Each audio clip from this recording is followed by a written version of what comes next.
words got loud, the truth got drowned. Rumors flying like sparks on the ground.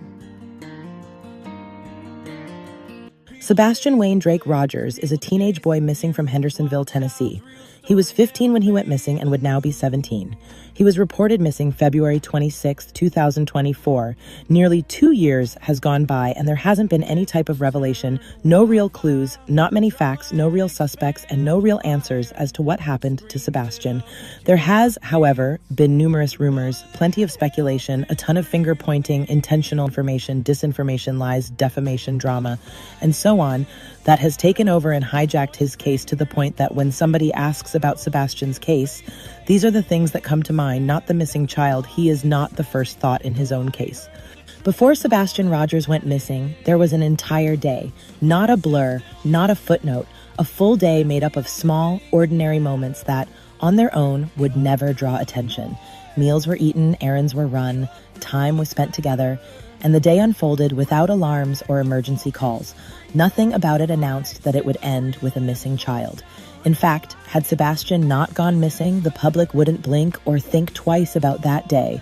If they knew Sebastian and Katie, this would appear to be a great mom having a great day with her son, who himself had a great day, nothing more, nothing less. What it's been made into is actually astonishing, because it was a mom who works spending the day doing activities with her son, who is growing up, who isn't home every weekend making the best of the time they have together. A mom making memories with a child who isn't quite grown. That matters because disappearances like Sebastian's disappearance, where there is no proof of foul play, do not begin at the moment someone notices a child is gone. They begin earlier, within the rhythms of a day, within the accumulation of stress, fatigue, routine, and vulnerability that rarely make headlines. Sebastian's day was not defined by chaos or conflict. It was defined by normalcy, and normalcy can be deceptive. Sebastian was navigating that day in a body and brain shaped by his recent autism diagnosis and his longtime 6q27 chromosomal deletion syndrome diagnosis. Those conditions do not mean crisis is visible. They often mean the opposite. Regulation can look intact until it is exhausted. Distress can be quiet. Overstimulation can build gradually, unnoticed, until the system reaches its limit. A full day of activity can carry weight that is not obvious from the outside because it cannot be seen. For a child with a 6q27 chromosomal deletion, internal stress does not always translate into visible distress. Regulation can appear intact while internal systems are struggling to keep up. Fatigue, sensory overload, and emotional strain may accumulate quietly, without outward signs that something is wrong. The 6q27 deletion can affect a person's ability to recognize internal changes and communicate them effectively. That means Sebastian may not have been able to clearly identify that something was happening internally, much less ask for help in a way that conveyed urgency. A child can feel off, unwell, or overwhelmed without having the language or awareness to explain it. This does not mean Sebastian was in visible crisis. It means the opposite.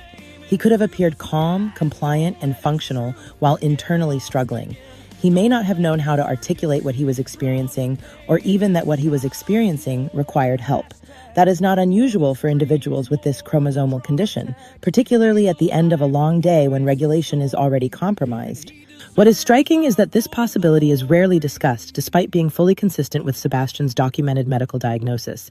Instead, public narratives tend to fixate on outward behavior or assumptions about intent, while overlooking internal vulnerability and medical reality. Ignoring that context does not make it disappear. It only leaves a medically grounded explanation unexplored.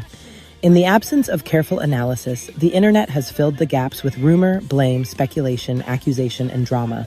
Context is ignored, probabilities are dismissed, medical nuance is replaced with storytelling. And in that noise, the realities of Sebastian's condition and the risks it carried are pushed aside, even though they are among the most relevant factors that deserve serious consideration. Recognizing this does not assign blame, and it does not invent a cause. It acknowledges that Sebastian's body and brain may have been signaling distress in ways that were invisible to others and inaccessible to him. That vulnerability is not speculation. It is inherent to the condition he lived with, and it deserves to be part of any and all serious discussions of what may have happened to him. What makes this day significant is not what went wrong in plain sight, but what did not go wrong at all. There were no reported arguments, no emergency interventions, no obvious warning signs. The day moved forward as days often do, giving no indication that the night would end differently than any other. When Sebastian disappeared, he did not vanish out of nowhere. He vanished after a complete day had already passed, a day that ended the way many do, with fatigue setting in and the household settling into night. That is why the hours before his disappearance matter. They provide context, not conclusions. They remind us that this case did not begin with a dramatic moment, but with an ordinary day that quietly carried him to the edge of something no one saw coming. According to his mother, Katie, the day began at home. Sebastian ate spaghetti pancakes, a new fun food, in which Sebastian was so excited about he called family members to brag about it. There was no reported medical emergency, no argument, and no indication that Sebastian intended to leave or run away. The day did not begin with warning signs. It began fun, lighthearted, and happy. At some point during the day, Katie and Sebastian went out together. They went to BJ's where they purchased food items. After returning home, the groceries were put away. This was a supervised, routine outing. Later, Katie and Sebastian went to a bowling alley. They did not bowl because no lanes were open. Instead, Sebastian spent time playing arcade games. Playing arcade games reflects normal engagement during the outing, not agitation or withdrawal. There is no report of behavioral concern during this time. After leaving the bowling alley, Katie and Sebastian went to dinner and then returned home. Once home, Sebastian took the trash out. He then went to his room to play. Nothing out of the ordinary is reported at this point. There was no argument, no discipline, and no escalation. As evening progressed, Katie began studying. From approximately 9 o'clock p.m. until midnight, she studied while on a continuous phone call with Chris. At some point during that call, Katie heard a bang or thud from elsewhere in the home. She immediately called out to Sebastian to check on him, where Sebastian responded and told her that he was okay. This moment has been repeatedly distorted, often unfairly, and it deserves context grounded in reality rather than hindsight judgment. Sebastian was 15 years old, not a toddler. He was verbal, capable of responding, and did respond. A loud noise in a home does not automatically signal an emergency, especially in a household with a teenager. Homes make noises. Teens drop things. Doors close. Objects fall. Those sounds are common enough that most parents rely first on verbal confirmation. Katie did exactly what most parents would reasonably do in that situation. She checked on her child by calling out. She received a response. The response indicated he was okay. There was no continued noise, no call for help, no sign of distress, and no indication at that moment that immediate physical intervention was required. Expecting a parent to treat every unexplained sound as a medical or safety emergency is not realistic and is not how households function in real life. Criticism that Katie did not physically get up to check on him relies on hindsight bias, not reasonable expectation. It assumes that she had information at that moment that no one had. Parents make decisions based on the information available to them at the time, not on outcomes that only become clear later. A 15-year-old verbally confirming he is fine is generally sufficient reassurance in a normal household context. It is also important to note that Sebastian's ability to respond verbally reinforced the perception that there was no immediate issue. Nothing about that exchange suggested crisis.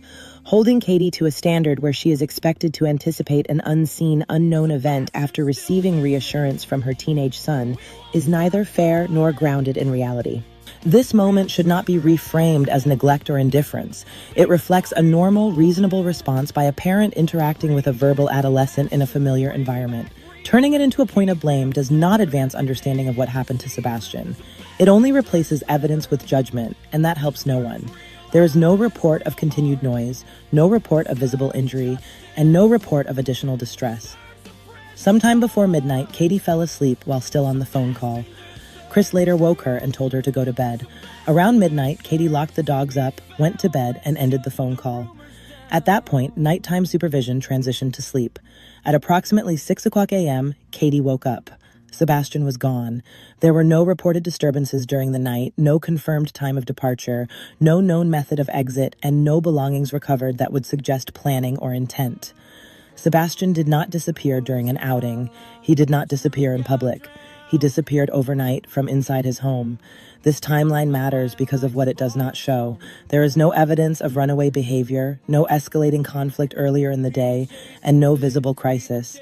There are also no signs of forced entry, no indications of a struggle, no blood, no disturbance, and no physical clues that would point to an obvious or violent event.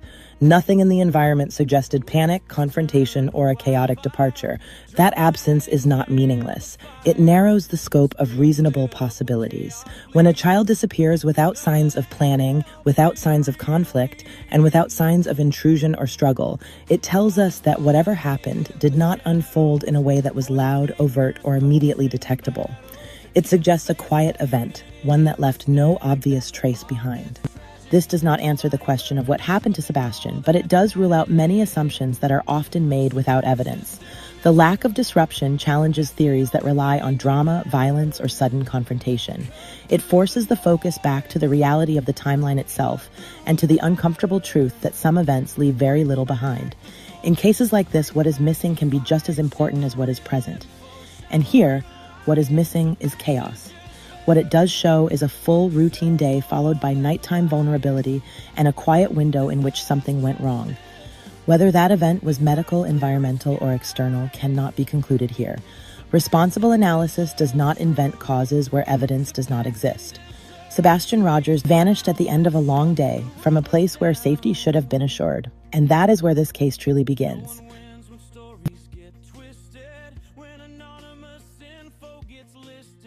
There's no evidence, no verified line, just trolls with agendas wasting time. They turn trauma into entertainment, left compassion in containment, families hurting, hearts breaking, while YouTube vultures kept taking. But law enforcement told the truth straight, no records, no proof, no fabricated fate. Real investigators, not internet stars, not the drama, not the gossip bars. Sebastian's still missing, that's the only thing that matters.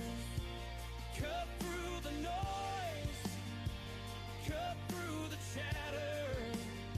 Bring back the focus, bring back the fight, shine a real info, shine a real light. Sebastian deserves better, deserves more than lies, deserves justice, deserves clearer skies.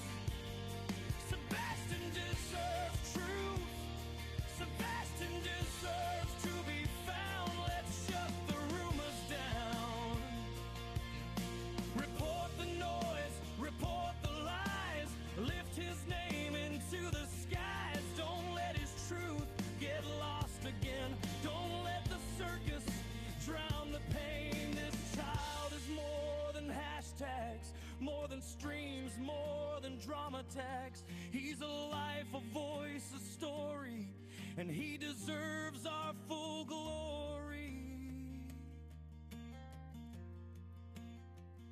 Sebastian's still missing, and we won't stop calling. Real truth